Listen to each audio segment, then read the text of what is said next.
it seems like tapos na yung balikatan or exercises, tapos biglang nagsalita si Putin just June 28. June 28 kasi yung meeting nang nangyari sa Russia eh. So ibig sabihin, kung nagsalita si Putin ng June 28, matagal nang natapos ang balikatan, siguro 2 to 3 months, 1 month ago pa or more than a month. Ibig sabihin, probably if you really look at if you really analyze that, it means probably na nandito, nasa Pilipinas ang mga missile na yan. Kasi there's a space of time eh. Balikatan, right after balikatan, and then you have more than a month siguro na range, and then Putin said like, you know, June 28, na I heard that the Philippines has this missile. So ibig sabihin, baka nga nasa Pilipinas. Ang tanong, tahimik ang ating mga security forces. And even like, for example, ang ating presidente, walang sinasabi, siya ang commander-in-chief. You know, stop this EDCA thing, and this EDCA sites will convert it into something else productive for the Philippines. Ganun lang talaga yan eh. Hindi mo pwedeng bula-bulahin si Putin at saka si President Xi na, oh, we're friends, but you still have deployment of military assets of the Americans in different parts of the Philippines. They are not stupid. They are very intelligent people and very smart. You know, they are very mature leaders, world leaders. So, come on, give me a break. So, yun ang dapat siguro isipin ng mga Pilipino at lalo na ng ating presidente na hindi ko maintindihan. Kung naiintindihan nga ba niya yung danger at na nasa bingit tayo ng, you know, dangerous situation, critical situation. Eh, hindi ko alam kung naiintindihan niya eh. Pero ito, unahin lang muna natin dahil ang pinaka-recent ngayon, taong 1987, nang lumagda ang Estados Unidos at Russia sa Intermediate Range Nuclear Forces, kung saan napagkasundoan na ng dalawang bansa na ito na ititigil yung pagpoproduce ng mga missiles, no? Yung mga ground ballistic and cruise missiles na kayang lumipad 500 to 5,500 kilometers, itinigil ito nang nagkaroon ng kasunduan. And way back 2019, binawi din ito ng Estados Unidos, pero nagkaroon talaga sila ng sarili. Ang Russia, nag-impose sila ng moratorium ukol dito.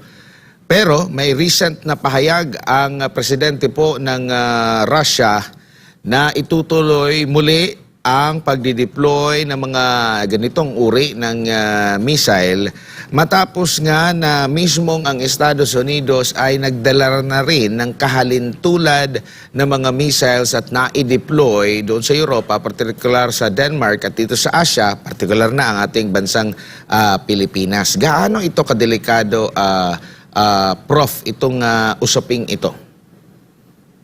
Okay, magandang tanong 'yan, Admar, kasi nga ang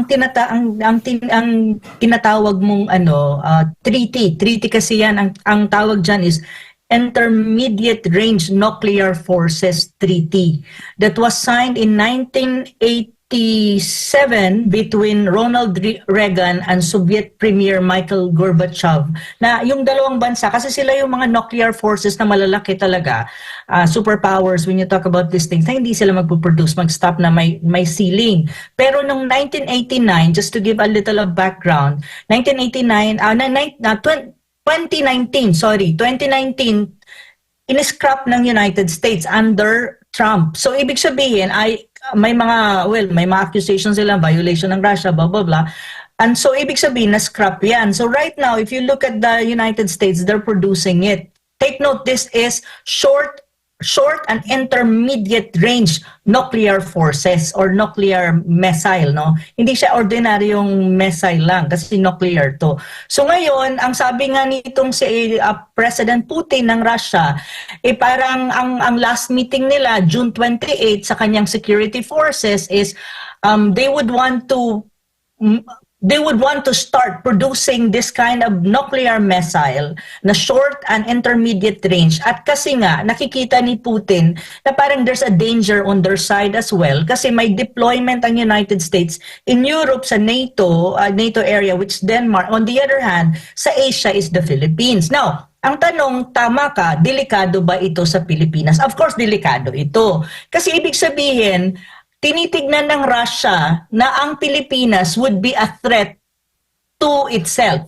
So pag sinabi mong a threat to itself, ibig sabihin nakikita nila na Ops Pilipinas maybe will be used against Russia or even against China by the United States. Kasi ang nagdi-deploy niyan is United States. Ang nag-deploy United States. Pero parang dun sa meeting ni President Putin sa kanyang security forces, ito yung elite forces ng Russia. No? Ito yung mga generals, high-ranking officials na nasa military ng Russia is parang tinatanong din niya kung tinanggal nga ba ng United States or nandito pa sa Pilipinas itong mga missile na ito. And take note, these are nuclear. This is even against our constitution. Kasi in our constitution, we don't allow nuclear weapons in the country. Very, very good question and very sensitive issue for the Philippines kasi if Russia would look at us as parang ang tingin ng Russia ay para tayong threat to them, it means we're part of the whole configuration ng Russia na they need to, to get ready with. So, yun yung mahirap doon kasi nasa loob ka ng configuration, military configuration ng Russia of countries who might they see as a threat to their own survival or to their own security. So, ngayon, ang sinasabi ni President Putin is based dun sa mga reports na nabasa ko is parang they're thinking of producing more of these weapons, nuclear weapon, and at the same time, they're thinking where to deploy. Where to deploy, ibig sabihin, vis-a-vis the Philippines. And when you say thinking of where to deploy, it means it's not in Europe, it's in Asia. Where to deploy in Asia that could be a counter to what you call perception that there is a presence of this kind of weapons in the Philippines. Na kung i-deploy nila, kayang ma-reach ang Philippines kapag pinakawalan yan. Ang projection kasi dyan, kapag nagkaroon ng gulo sa Asia Pacific, kung saan man i-deploy at kung magdi-deploy man ang Russia ng mga ng short range and intermediate range na nuclear missile na yan, ibig sabihin, aabot sa Pilipinas. Kasi ang target mo is Pilipinas in that scenario. Very dangerous to. Kasi if it's Russia already, it's Putin already saying this, it means ang tingin sa Pilipinas is 50-50 na, either kaibigan ka or kaaway ka. Now, we're creating two things here. You already have an issue with China, which is a nuclear power as well, and a very, very strong military country in terms of capability, and you have Russia on the other hand. Take note na also looking at us as a danger to them. So para ang tanong ko, what we're doing really in the Philippines? Are we creating an enemy out of the number two superpower in terms of military strength and number three superpower in terms of military strength and nuclear powers?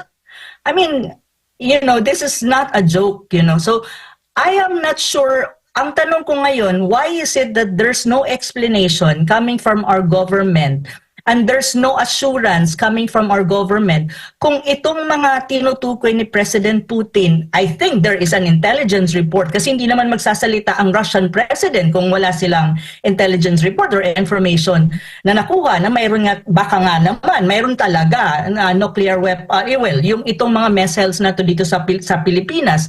Hindi naman magsasalita siguro ang Russian president on that kung wala silang information as to this effect, no?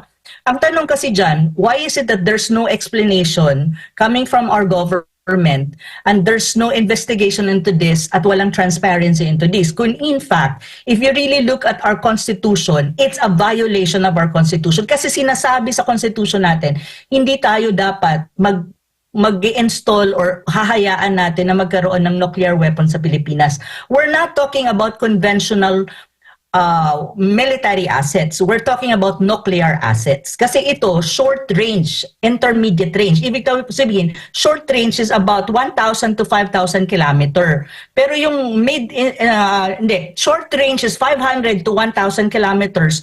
Pero yung, ang intermediate range mo is 1,000 to 5,500 kilometer na distance. So, ibig sabihin, kapag halimbawa si Putin nag-deploy yan within any country in Asia na kaibigan niya at kakampi ng Russia, which one country on top of my mind is North Korea. Ibig sabihin it's within the range na aabot siya sa Pilipinas. Kasi syempre kakalculate nila na aabot talaga sa Pilipinas yan, if in any case. So yun yung nakakabahala at yun din ang aking, ako tinitignan ko kung ano mangyayari if in any case. Pero at the same time, ito rin yung tanong ko, why is it that there's no explanation? Why is it that the government is quiet about this? Why is it that there's no transparency? Kasi ang assumption dyan, during the balikatan or exercises, nilagay yan. At saka, hindi lang yan, yung launcher din, yung mid-range nuclear launcher, yung pwede ka mag-launch ng mga missiles na yan. Ang tanong, why do we have this kind of military assets in the country? Na sino ba ang pinaghahandaan mo? Sino ba ang magiging kaaway mo? Are you looking at China as an enemy? Of course not. Kahit anong gawin natin, we will not win over China when it comes to these things. We will lose. And take note, it's not even China's talking about it now. Hindi na yung China nagsasalita. It's the Russian president who even spoke about this. So parang, sandali muna, hindi nga ang China ang nagsalita, si Putin nga ang nagsalita. So parang, oh my God, this is already Russia talking. Parang, asan na yung mga government official natin? Mayroon na ba silang explanation? Ano ba talaga ang score dito? So wala eh. Yun yung pinangangambahan ko, Admar and MJ, na hindi ko alam actually kung ano nangyayari sa Pilipinas if magkakataon. Nuclear ang pinag-uusapan natin not conventional warfare. Yeah. And sinasabi nga din dito sa ating Constitution, Prof, na may pinagbabawal ang paggamit ng nuclear weapons. Tingin mo, at itong missile system na ito may capability, no, na maglunsad ng mga nuclear missile. So pwedeng matingnan ito na possible may mga paglabag kung ito man, kasi ang US lang ata ang parang more on naging transparent na merong i-deploy dito ng mga ganyang uri ng missiles, no? Parang nakonsidera nila ito na during sa balikatan ito na balita, pero medyo less tayo na naririnig sa ating bansa, sa defense side natin. Yun na nga ang kasi the United States, nagsabi sila. Actually, alam ko na yan before pa eh. Even before Putin have said. Nabasa ko na at narinig ko na sa mga Amerikano nung nag-report sila before the balikatan. Nailathala naman yan sa mga newspaper siguro. Talagang magkakaroon nga ng deployment. Ang tanong lang nung una, kung tatanggalin nila after the balikatan or exercises. But it seems like tapos na yung balikatan or exercises. Tapos biglang nagsalita si Putin just June 28. June 28 kasi yung meeting nang nangyari sa Russia eh. So ibig sabihin, kung nagsalita si Putin ng June 28, matagal nang natapos ang balikatan, siguro 2 to 3 months, 1 month ago pa or more than a month. Ibig sabihin, probably if you really look at if you really analyze that, it means probably na nandito, nasa Pilipinas ang mga missile na yan. Kasi there's a space of time eh. Balikatan, right after balikatan, and then you have more than a month siguro na range, and then Putin said June 28 na I heard that the Philippines has this missile. So ibig sabihin, baka nga nasa Pilipinas. Ang tanong, tahimik ang ating mga security forces. And even like for example, ang ating presidente, walang sinasabi, siya ang commander-in-chief. May alam ba siya dito? Pumayag ba siya dito? Ano ba ang transparency dito? Paano niya sasagutin? Anong explanation? Kasi in the very first place, there should be an explanation and there should be transparency. Kasi sabi mo nga, constitutionally, labag siya sa Constitution. So anong explanation? Bakit nila hinayaan na mag-deploy ang Amerika sa Pilipinas? Kasi it's a threat to the Philippines survival. At take note, ang ko dito, hindi nga China ang nag-point out eh. It's Russia. And let's not underestimate Russia when you talk about these things. Kasi they take it to heart na, yung mga ganitong mga pangyayari, even it's a threat to their survival or security. Yun ang sabi ni Putin. So, ngayon, ang tanong ko, paano sasagutin ng gobyerno natin ito? nailagay na yan sa Manila Times, na report na ata sa Manila Times yan, na report na rin yan sa GMA, I think, na report na rin sa Inquirer ata yan eh. Mga mainstream media, yet the government is still quiet about this. Hanggang ngayon, quiet pa rin. I am not sure kung hindi lang ako aware na may nag-report na, pero still quiet. No explanation, but I think the Filipino people deserve an explanation. Nandito ba yan talaga sa Pilipinas? Nasa Pilipinas ba yan ng mga nuclear missile o wala? They need to have a categorical answer, yes or no. Because this is not a joke, and this is a military issue that now you have a Russian president pointing it out. And it becomes a motivation for Russia to even produce more of this and try to look for where it to be deployed. And I think if you deploy it, if they will have, they're best friends with North Korea. So kung sa North Korea yan, no country can even control North Korea. Alam mo yon, this is really a very volatile situation na para bang bakit tahimik pa rin hanggang ngayon ang ating gobyerno at walang explanation. It has to be explained. At kailangan talaga masabi kung meron o wala. Kasi kung meron yan, delikado yan. Sobrang delikado. At dapat panagutin kung bakit ka naglagay ng nuclear weapon sa Pilipinas. Sa tinayaan mo yung mga Amerikano mag-deploy. Kung wala, then they have to say na wala. You know, these are very important issues na kung saan dapat maintindihan ng mga kababayan natin. Nasa crossfire tayo niyan pag nagkataon. Tayo ang oh my God, tayo ang muna. Take note, this is not even conventional military assets. These are nuclear assets. Yun yung, hindi ko nga maintindihan bakit hanggang ngayon napakatahimik eh. Walang reaction ng gobyerno. Nada, as in, nada talaga. At kung isi-search mo naman itong sinasabing mid-range missile, itong Typhoon, ang pangalan nito, mababasa mo ito na itong US military mismo ang naglabas ng press releases na i-deploy nga ito kasagsagan ng balikatan, which is way back mga April, no? Itong balikatan, pinakamalaking balikatan exercise ito. Basahin ko lang, nakasaad sa Konstitusyon, sa Article 2, Section 8, at sinasabi dito na i-quote, "The Philippines, consistent with the national interest, adopts and pursues a policy of freedom from nuclear weapons in its territory." Di ba hindi nga tayo yata pwede makapasok sa mga EDCA sites. Malay natin kung dito ba nakalagay, paano natin ma-audit kung lahat ng mga nandyan sa loob ng mga EDCA sites na yan ay free mula dito sa mga nuclear weapons na ito. Kahit nga sa sarili nating bansa, parang hindi yata tayo pinapayagan na makapasok.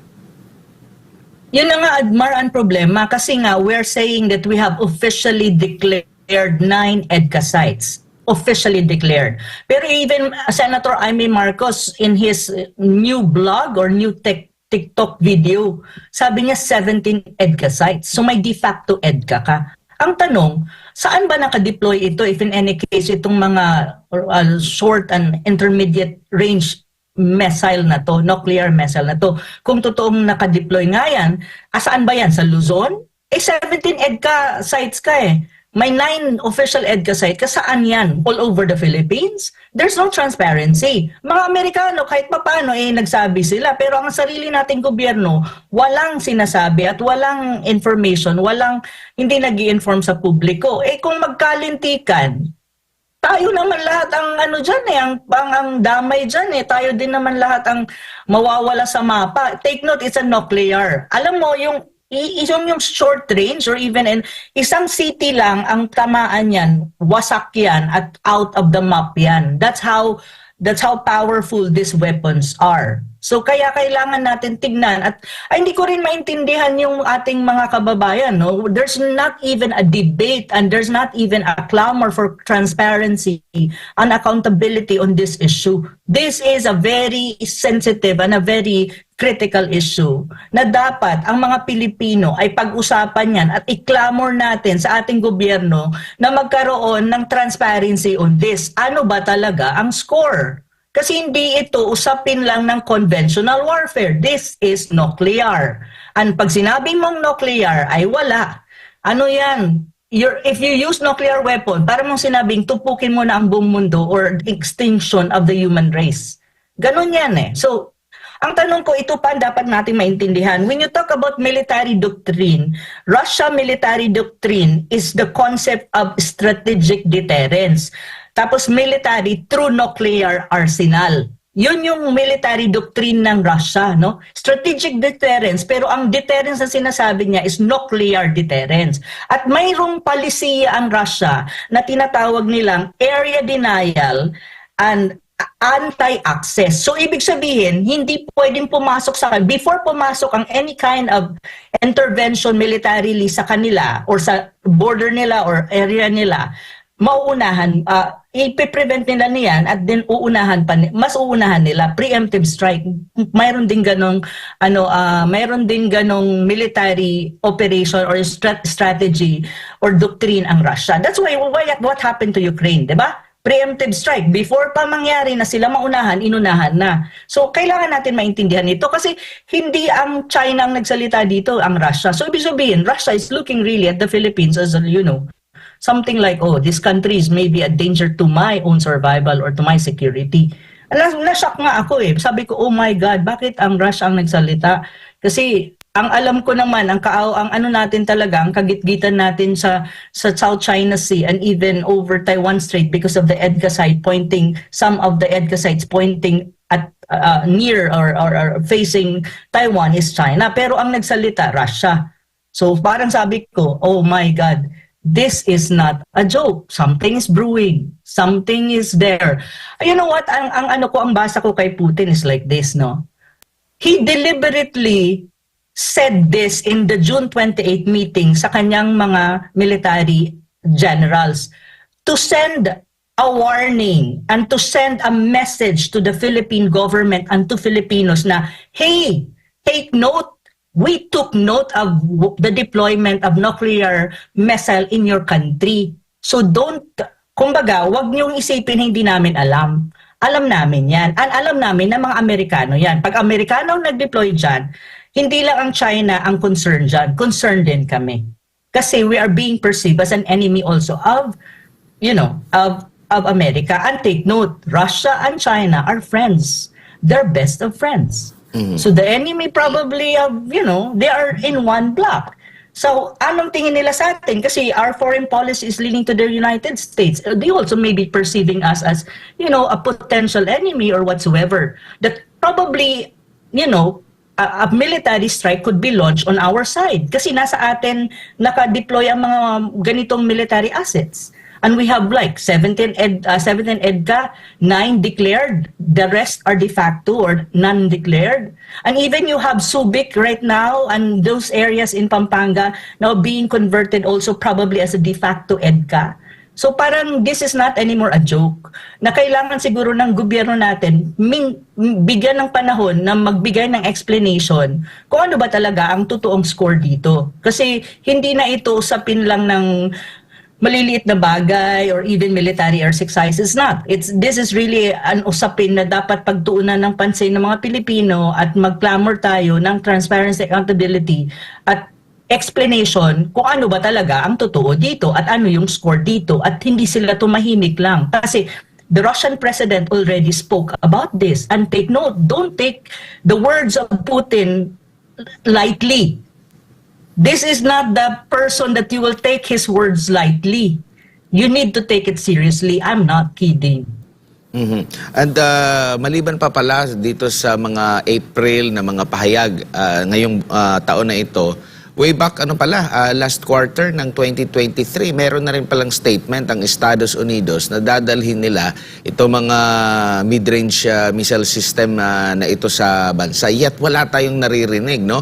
Ang nabanggit lang doon ni US Army General Flynn na in 2024 meron silang dadalhin na mga medium range missiles, no? At ang sabi lang dito, we intend to deploy that system. I'm not going to say where and when in 2024, but I will just say that we will deploy them. So, itong Amerika, mas marami pang mga pahayag na merong mga ganitong uri na ide-deploy dito sa ating bansa, yet ang ating bansa hindi kinikumpirma. It's either pinatutunayan or sinabi na, oy, wala na yan dito, ginamit lang yan nung last balikatan, meron pa bang yung nananatili.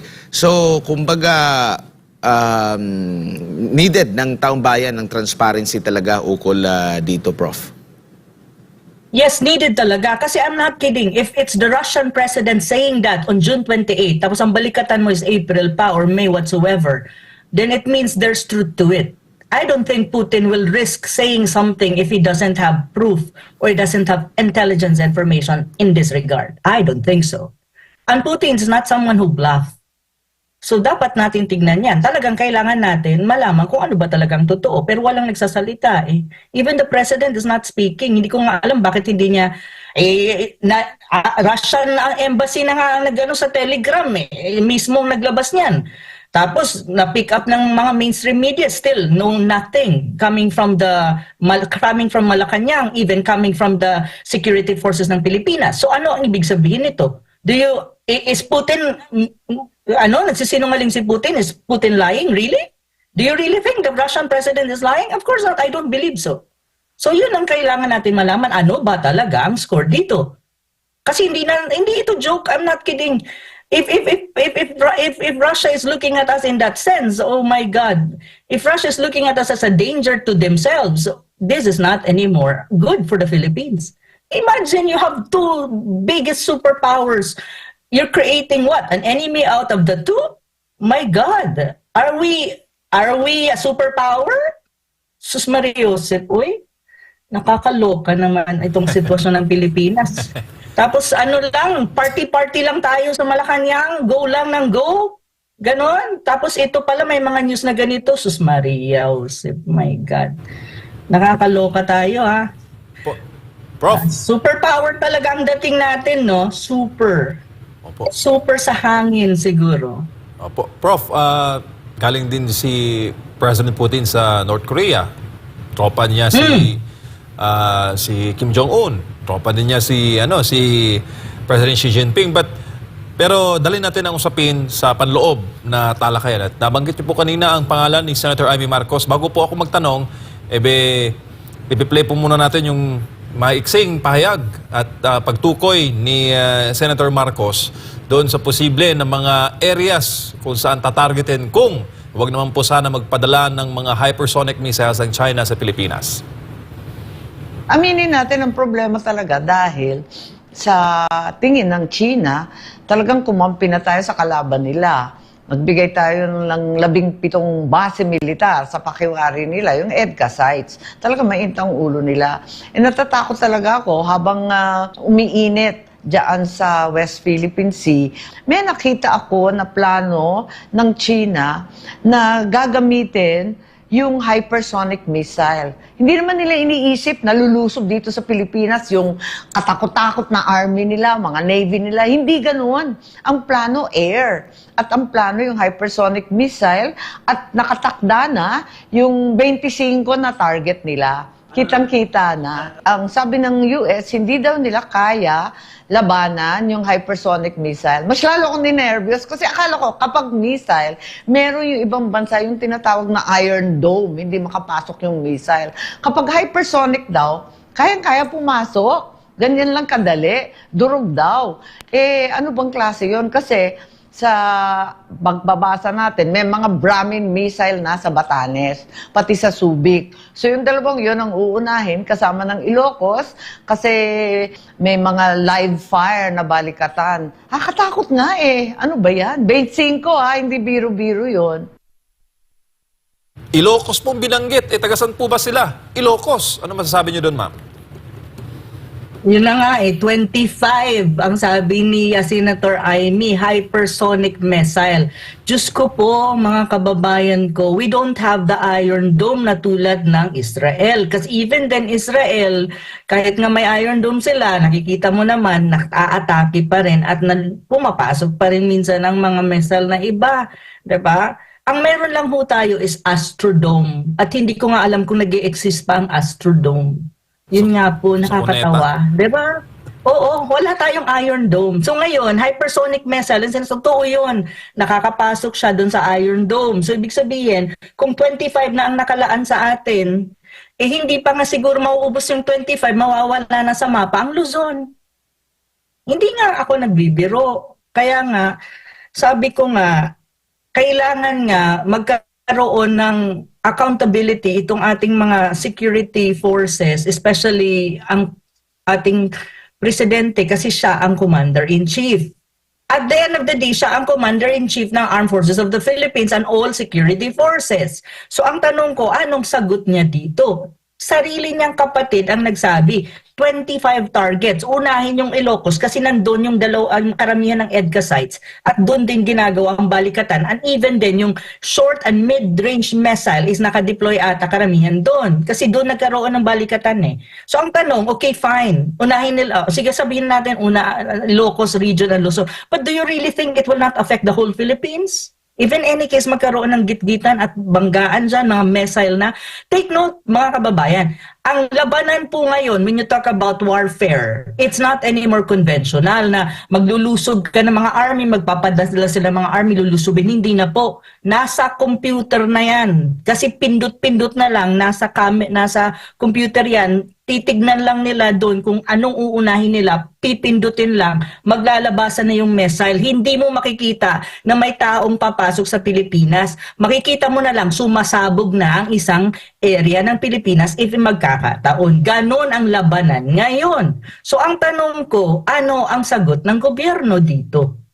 Ano ang gagawin natin? Itong mga BrahMos missile na to, meron deployed kasi we bought. Nag-ano tayo bumili tayo ng mga BrahMos missile from India. From India yan binili natin.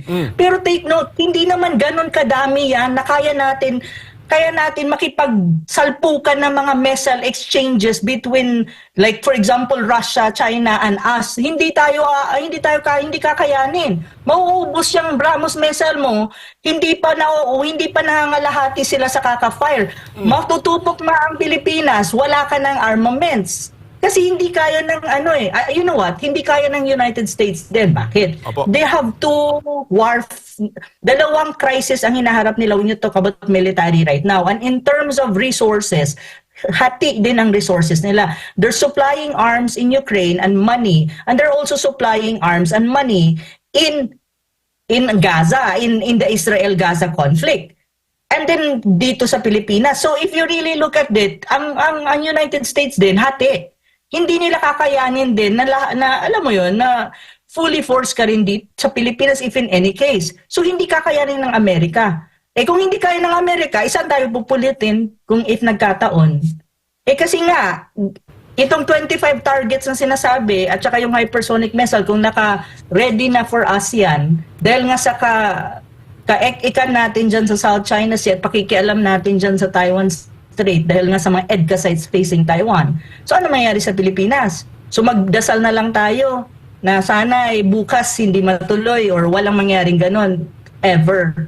Ganon, magdadasal tayo. Pero aside from dasal, anong gagawin natin? Action ano mo yun, may dasal ka pero may action ka. Pero ang action kasi manggagaling sa gobyerno Ano ba ang palisiya mo dito? Paano mo sasagutin ito? How would you de-escalate the tension? How would you assure Russia and China that we are not your enemies and we will not do anything to compromise your security and your survival as countries? How would you do that? And what will be the action of our government? What will be the action of the president? Kasi kailangan mo i-assure itong dalawang military superpowers na, hey Russia, hey China, we're not your enemies, we're your friend. But how would you do that when you have all the 17 EDCA sites na andyan din nakadeploy ang American military assets, including this so-called short and mid-range nuclear missiles? How would you do that? There's only one thing that I can think about. You get away with that EDCA sites. You get away with EDCA. Debunk EDCA. Do away with it. That's the only way that you will pacify Russia and China na masasabi nila, okay, you're sincere na hindi nga kayo enemy namin. Opo. Kasi you change your foreign policy into an independent one and you scrap this EDCA. and you throw away the Americans out of the Philippines, including their military assets. That's the only way, to be very frank. They tell the Americans, go out, bring back your assets wherever you want, and then we will not anymore, we will, stop this EDCA thing, and this EDCA sites will convert it into something else productive for the Philippines. Ganun lang talaga yan eh. Hindi mo pwedeng bula-bulahin si Putin at saka si President Xi na, oh, we're friends, but you still have deployment of military assets of the Americans in different parts of the Philippines. They are not stupid. They are very intelligent people and very smart. They are very mature leaders, world leaders. So come on, give me a break. So yun ang dapat siguro isipin ng mga Pilipino at lalo na ng ating presidente, na hindi ko maintindihan kung naiintindihan nga ba niya yung danger at na nasa bingit tayo ng dangerous situation, critical situation. Hindi ko alam kung naiintindihan niya eh. Kung ano itong mga pinag-uusapan natin ng mga mesal-mesal na yan. Hindi lang yan quitis na puputok, ping! Hindi ganun. Opo. Hindi yan ganun. Prof, April 2023, nagkaroon po ng investigasyon ng Senado hinggil po sa EDCA sites. Iba naman po ang dynamics last year kumpara po of June 2024. Do you think dapat magkaroon ulit ng investigasyon dahil walang mga sagot sa tanong ng taong bayan, si Pangulong Bongbong Marcos? Dalhin po natin sa Senado muli ang talakayan. Paimbestigahan itong mga EDCA site na ito sa ilalim po ng komite ni Senator Amy Marcos, Senate Committee on Foreign Relations. Alam mo, I don't have anything against Senator Amy Marcos, no. I think she has this good faith that she really wants to do some investigation at makita at magkaroon ng sagot sa mga tanong natin. Even ngayon, yung mga tanong natin in terms of accountable transparency. But I think the problem with the Senate, to be very frank, and I'll be very straightforward about this, is compromise din ang Senate eh. Because many of the senators are allies of the President of Malacanang. So if you put Malacanang on the spotlight, there are many senators that would try to defend the Malacanang, asking what? Not the right questions. It happens all the time in the Senate hearing, always like that. Look at what happened during the hearing na may kinalaman dun sa yung sa investigation ng yung pangalan ni PBBM na nakalagay dun sa investigation ni Morris about drugs related na PDEA leaks. O ano nangyari? 'Di ba? May Sus Mariosep, huwag na tayo magbulahan. So what I'm saying is, I don't have anything if Senator Amy Marcos will do an investigation on this via the Senate hearing. Oversight function yan ng Senado. Ngunit, ang tanong ko, would it be really meaningful in that sense? Kasi Senator Amy is just one senator. If other senators will attend in favor or trying to defend Malacanang being in the spotlight and the president, what happened to that hearing? Would we find out the truth? Would we find out would the investigation be very meaningful in that sense? I don't think so. So for me, if you really want to have an investigation, create an independent body that will really investigate this matter, composed of non-politician. Hindi politician ang dapat umupo sa investigative body na yan na titingin sa mga issues na to na critical ng bansa, na may kinalaman sa nuclear weapons, quote-unquote, na sinasabi nga ni Putin. At the same time, look at the Constitution kung anong provision. Pero if you put politicians in that investigative body, it's nothing. I'm sorry, but I don't have much confidence in our politician in the Philippines. I see some politicians who are quite good, but very few. Okay? Very few. So kung magkakaroon ka ng investigation on this critical issue, dapat you create an investigative body na ang magkukompose niyan, non-politician, people who understand the issue, people who will ask the right questions, people who understand geopolitics, who understand international relations, who understand the dynamics of China, understand the dynamics of Russia, and understand the impact of this in our safety as a country and our survival as a country, and who understand the different mechanism when you talk about an international laws, an international mechanism that understand and that relates to this kind of issues. Yun. Hindi yung mga politician ilagay mo dyan. Walang mangyayari dyan, especially malapit ang eleksyon. Lahat yan sisip-sip kay PBBM kasi malapit na eleksyon. Ganon yan eh. Malapit ang eleksyon, May na eh. Diba? Ano na ngayon? June? July? So, just go. And I don't have much confidence in our politician. Really, I don't. I'm sorry, but there are so many politicians in our country na dapat wala sa posisyon. Opo. I'm not saying all, but many in the Philippines. So I don't think an investigation, even lead by Senator Aimee, will be that meaningful. Really, I don't think so. I'm not saying that Senator Aimee is not capable of doing it. It's just that Senator Aimee is just one person. You need other people who have the same kind of good faith in trying to investigate this and trying to get the truth and trying to make people accountable kung totoo nga ba ito at kung anong dynamics nito, anong real score when you talk about this kind of, pronouncement of Putin and at the same time this kind of military assets that are nuclear in the country. Dapat ganon. Mga politician natin, Diyos ko Lord, Diyos ko, circus po ang Senate investigation most of the time. It's a venue for political grandstanding. It's like a circus really most of the time. I'm not saying every time, but most of the time it is. I'm sorry, but given the election coming, many politicians, Senado, nagpo-political grandstanding lang. And I even tired of listening and watching Senate hearings sometimes. Opo. So I'm sorry, I'm just being frank and I'm just being straightforward because I'm getting frustrated with this kind of situation that we have. And this critical issue is very important, but yet no one is talking about it. No one is even, the government is very quiet. The president is even quiet about these things. Prof, balik tayo sa WPS. Alam na po ng mga Amerikano na punong-puno ng assets ng China kahit sa ilalim ng dagat, itong South China Sea. At nagkaroon po sila ng withdrawal ng kanilang sea assets inside po sa mga pinagagawang teritoryo. So basically, parang ginagawa nilang human shield ang mga Pilipino. Kaya dito na nilagay ang kanilang mga arsenal in the hopes na hindi tayo atakihin ng China. Hindi sila kumbaga, hindi sila lalaban dahil nga nandito tayo, dinagay nila dito sa Pilipinas ang kanilang mga sandata.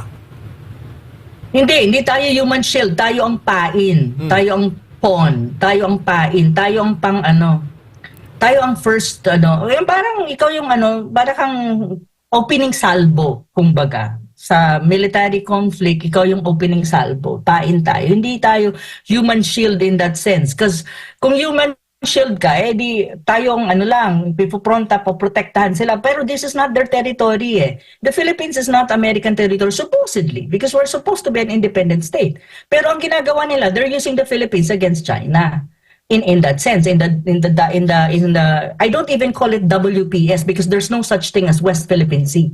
There's only South China Sea, internationally recognized name of that area. It's a disputed area. So ang South China Sea na issue, ginagamit ang Pilipinas, ginagamit ang South China Sea issue ng mga Amerikano at ginagamit ang Pilipinas para, tumbukin yung South China Sea issue vis-a-vis or dispute vis-a-vis China. So ang ginagawa sa atin is we're proxy, we're pain tayo sa China. Kasi kapag kumagat ang China at nagkago ng bakbakan, I'm not even sure if the Americans will really fight for us. But probably they will supply us weapons. But even then, we will not win over China. China, it's a home court. Take note, home court yan ng China. When you say home court, they have the advantage. And don't underestimate the capacity of China militarily speaking, especially within that area. And even that's a home port. Pag sinabi mo home port, it's kumbaga, ang forces nila is consolidated and very strong. Even a military strategist, Chinese military strategist, even said in an interview with Global CGTN, Global Times or CGTN, I forgot yung media kasi pinanood ko yung kanyang interview. Sinasabi niya, the Americans, even mag-combine forces pa ang Philippines at saka Amerikano, they are prepared and they're strong and they have a strong force ready for whatever situation, militarily speaking. Opo. And I believe them. I believe them, to be very honest. I believe them. That they have the strong capacity and it's their home court. Home court nila yan. Opo. Prof, anong masasabi po ninyo sa ating mga kababayan, lalo po sa mga nagko-comment sa ating mga balitaan at mga programa, na masyado rin po tayong mga warmongerer? Really? Are we the one warmonger? or yung mga nasa gobyerno tulad ni Tarela? I don't think we are. Because as far as I'm concerned, even before, ang SMNI tayo, at lagi tayo nagsasabi, the way forward for us is diplomacy. Ang gusto natin is diplomasya. Daanin ang issue ng South China Sea dispute over China through diplomacy. And what is that? Negotiation, talks, open talks, sincere talks na we find a compromise and we meet halfway na, we don't say that we're surrendering our claims, but we talk, we de-escalate tension at wag mong i-militarize ang South China Sea. Ibig sabihin, let's use our Coast Guard not military para hindi nagiging military ang operation sa South China Sea. At then respect what we have agreed. Like for example, yung DOC ng 2012, I think that yung declaration of parties in the declaration of conduct in parties in the South China Sea, na ibig sabihin nun, status quo, walang pagbabago, status quo, you have your claim, I have my claim, we talk, we don't de-escalate, we escalate tension, at pag-usapan natin kung paano tayo lalarga dyan sa South China Sea. I-push natin yung code of conduct in the South China Sea because it will solve a lot of problems. It will not resolve the issue in terms of claim of territoriality and sovereignty in the South China Sea, even maritime rights, but at least the code of conduct will help you na, okay, China, ikaw ang ganito ang behavior mo, ikaw Pilipinas, ganito ka, Vietnam, ganito ka. Ma-maintain mo ang peace and stability ng South China Sea. Yan ang pinag-uusapan natin lagi sa SMNI. Kapag ako ang guest nyo, even other people na may alam dito sa issue, yan ang laging ina-advocate natin. Advocacy natin yan. Peace, stability, and diplomacy ang ating approach. Sino ba ang may approach na confrontational in the very first place? Di ba yung gobyerno natin, yung foreign policy nila is confrontational approach eh. Ang foreign policy ni Digong before is independent foreign policy, neutrality, wala kang alignment with any superpower, which is another issue na kinaiinis ng China because we're very leaning to the United States under Marcos administration. So yun, sino ang warmongering dito? Tayo ba? Come on. Wag nilang ibabaguhin.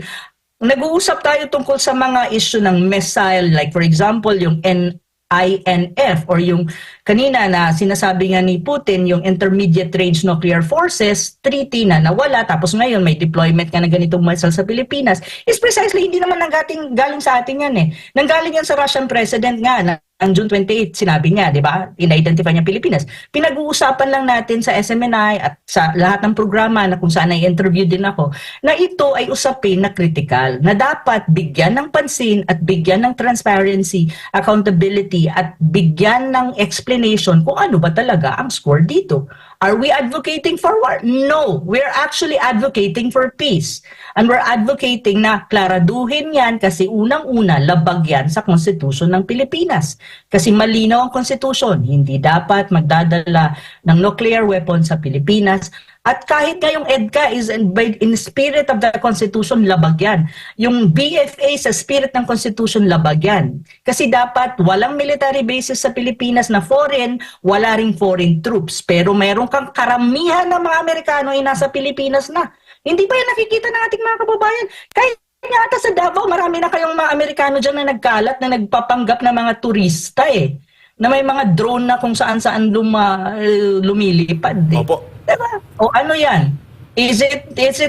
Are we the one na nagsasabi na warmongers daw tayo or sila? Diba? Or yung actual na sitwasyon ba, it's not something critical para sa mga Pilipino? Yun ang problema sa iba nating mga kababayan kasi ang kitid ng utak. Opo. Prof, nakita mo na yung video, yung CCG, tinulungan yung mga isang Pilipino. Na pagdating sa Pilipinas, ibang anggulo sa pagbabalita. Oo nga eh. Anong diba? masasabi niyo doon, Prof? Tsaka magkaiba din ng matinira din ni Commodore Balilo, si ni Balilo. Tariela. Ano bang masasabi mo doon? Yun, ang ano ko lang is na-appreciate ko ang spokesperson ng PCG na si Balilo, na sinabi niya talaga, parang nilambas niya si Tarela na I will stand on what sabi niya, I will stand on what I've said. Na sabi niya, tumulong ang CCG sa pagre-rescue nga at pagtulong dun sa fisherman na sumabog ata or may explosion ata ng boat. At yun nga, may aksidente na nangyari. So tumulong ang CCG at hindi lang yung CCG, I think. Yung Navy ng Navy forces, Navy ship at saka mga ng Navy ng China. Tumulong sila. Pero ang sinasabi kasi ni Tarela, hindi naman totoo. Parang sinasalungat niya kasi si Balelo. So ngayon, Balelo was really brave enough to say, ano bang gusto mo? I-blame na naman ang China. Ako, I will stand on what I have said. Kasi yan ang report ng ating barko na nandun at yan ang report ng mga fishermen at yan ang report ko sa komandante namin at yan ang sinubmit ko din kay Presidente. So gusto lang sabihin ni Balelo, ikaw Tarela, ano na naman ang peg mo? Magsisinungaling ka na naman. So magkikreate ka na naman ng gulo o magkikreate ka na naman ng commotion sa Pilipinas para ma-arouse na naman ang gullible Filipinos natin na gagalit na naman sa China at magkikreate ka na naman ng call for what?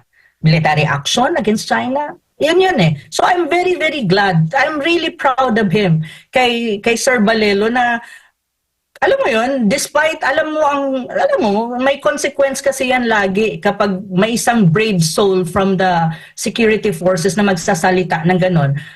Nangangamba lang ako kasi parang may narinig ako sa isang kaibigan natin na sinasabi na parang nanganganib naman si Sir Balelo na baka naman matanggal sa posisyon niya dahil sinalungat niya si Tarela. Sabi ko, wag naman sana. Because we need people who are honest in the security forces, who are brave enough to say the truth. And what is the truth? Now, kung tatanggalin natin lahat ng mga tao niyan, wala nang pag-asa Pilipinas. Wala tayong pag-asa. We're doomed as a country kung may mga ganung moves na pati yung nagsasabi ng totoo, tatanggalin mo rin or gugurgurin mo. Sana naman wag. Kasi isa sa mga kaibigan natin kanina, nag-text ata siya. Actually, hindi nga text nag-comment siya sa Facebook account ko, sa Facebook page ko nung pinost ko yun. Sabi niya, there's a reliable source na baka matanggal nga si Sir. Sabi ko, wag naman. Sobra naman yun. Wag naman. Baka, parang Admiral Carlos lang ang peg ang mangyayari sa kanya. Wag naman. Diba? We need people like him. We need people like him who can stand on the truth and who will tell the truth to the Filipino people. And I hope he will stay in office and he will stay in his position. Kasi I'm proud of him that he was able to say na lambas niya si Tarela para mag-shut up na itong taong to. Kasi alam mo, yung mga tulad ni Tarela, liability yan sa gobyerno ni PBBM Dapat alam ni PBBM yon.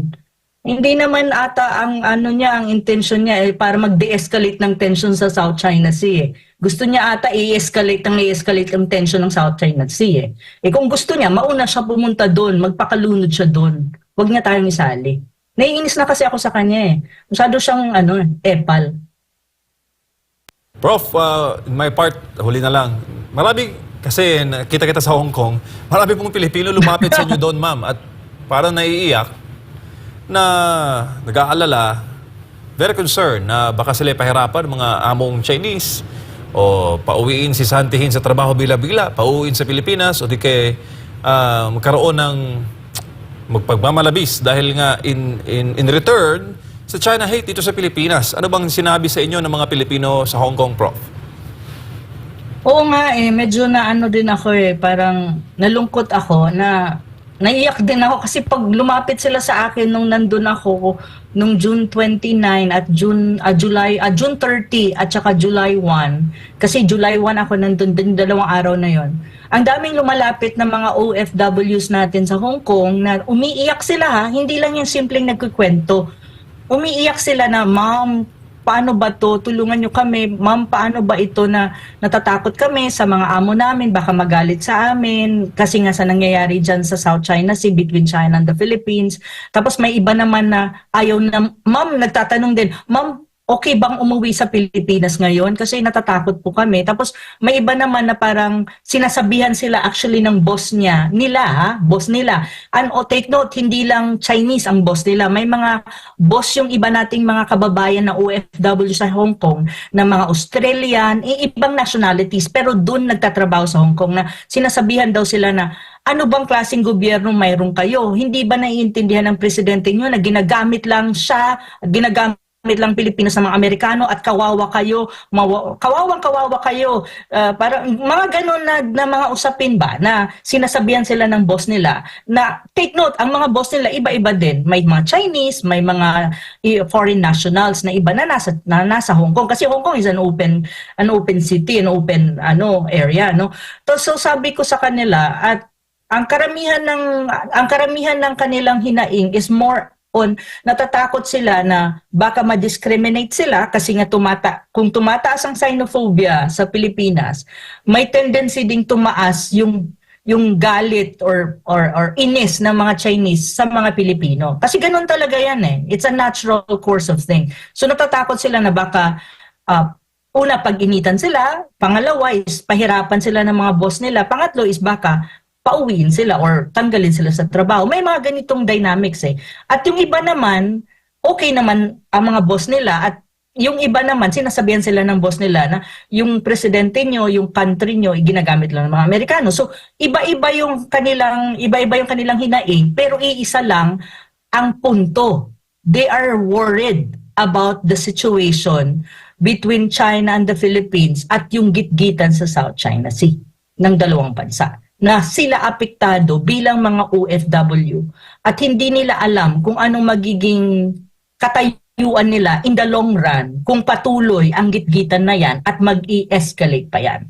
So, yung iba, hindi rin nila alam kung uuwi na sila ng Pilipinas for vacation kasi or hindi na muna sila uuwi. At yung iba naman, natatakot na baka yung mga kababayan nila na taga-probinsya, mga taga-probinsya yan, iba-ibang probinsya ng Pilipinas eh, na mag-a-apply din sa papuntang Hong Kong at sa iba pang area ng mainland China is matatanggap or hindi na makakapunta dahil nga baka maghigpit ang China. So may mga ganun kasi take note, Hong Kong is a territory of the PRC. It's an autonomous region but at the end of the day, it's part of the PRC. So ang control niyan overall nasa PRC, the government pa rin ng China. So may mga ganun na nakakalungkot kasi hindi sila lumalapit sa akin nung nandun ako na nagkukwento lang na normal kwento-kwento na alam mo yung ginagawang light and joke. They're really crying. And they're really crying. As in like makikita mo yung emotions, yung luha na tumutulo sa mga mata na parang hindi ko alam kung anong sasabihin ko. So ako, ang sinasabi ko na lang na okay, wag mag-alala, siguro hindi naman aabot tayo dyan. Tapos, they're asking help and I don't even know how can I help. Really, I don't. I said, hindi ko alam kung paano kayo tutulungan concretely, pero ako, sabi ko, gagamitin ko ang aking kakayahan sa pagsasalita at pag-i-educate sa ating mga Pilipino at pananawagan sa ating gobyerno na alam nyo, de-escalate the tension in the South China Sea because it impacts our OFW in mainland China. It may impact. Wala pa naman nangyayari so far. Yun lang maganda. Pero pag hindi yan na-de-escalate at patuloy yan mag-escalate, baka nga naman, yung mga pangangamba ng mga OFW nating kababayan sa Hong Kong at sa mainland, magkatotoo. At hindi naman, wag naman sana. Sana yung ibang sangay ng ating gobyerno tulad ng AFP, tulad ng DND, si Gibo, si Tarela, ay tumahimik na muna. Hayaan natin ang DFN gawin nila ang trabaho nila. At ang mga diplomats natin ang makipag-usap sa mga counterparts nila sa China kasi through diplomacy, kasi baka ito talaga ang way para magkaroon ng ma-maintain natin ang peace and security dyan sa South China Sea at ang diplomatic relationship ng Philippines at China ay medyo from a very negative na aspeto, maging positive siya. And then, siguro, through this, yung mga pangangamba ng ating mga OFW sa Hong Kong at sa mainland China ay maiibsan. At on the other hand, yung problema ng ating mga kababayan na nangingisda dyan sa Scarborough Shoal o Baho de Masinloc ay ma-address naman. Kasi at the end of the day, ang kawawa kasi dyan is ang mga fisher folks. Hindi sila makapangisda eh. Ang way to that, para magkaroon ng solusyon dyan, is through talks and negotiation. And that is through the BCM, ang tinatawag mong bilateral consultation mechanism. Pwedeng pag-usapan yan ng dalawang panig. So hopefully, yung diplomacy na to, magtuloy-tuloy at hayaan ng DFA na gumalaw, tahimik muna ang ibang sangay na nagpapagulo sa usapan. Alam mo na kung sino sila. Like, si Tarela, si Gibo, tumahimik muna sila. Hayaan nila yung DFA ang gumalaw para hindi magulo at magkaroon ng direksyon kung paano natin i-resolve or ma-maintain o ma-de-escalate ang tension dyan sa South China Sea at mag-resume ang diplomasya at negosasyon between the two countries.